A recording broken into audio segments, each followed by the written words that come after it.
Hey guys, welcome back again. Sorry for not uploading videos for weeks because I had some circumstances prevented me from doing so.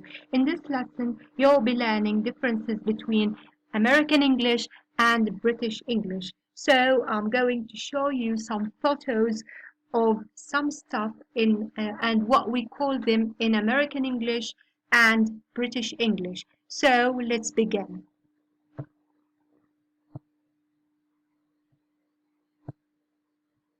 In American English, we call this game soccer, whereas in British English it's called football.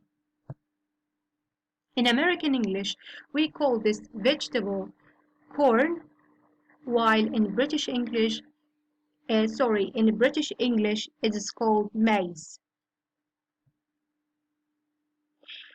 This plant is called cilantro in American English. In American English, it's called cilantro, but in British English, it's called coriander. This stuff covering a window is called drapes in American English, but curtains in British English. These things are called candies in American English, but sweets in British English. And that's the end of this lesson. I hope you guys learned something new. Please, before leaving, write your comments in the comment section down below, and don't forget to subscribe my channel.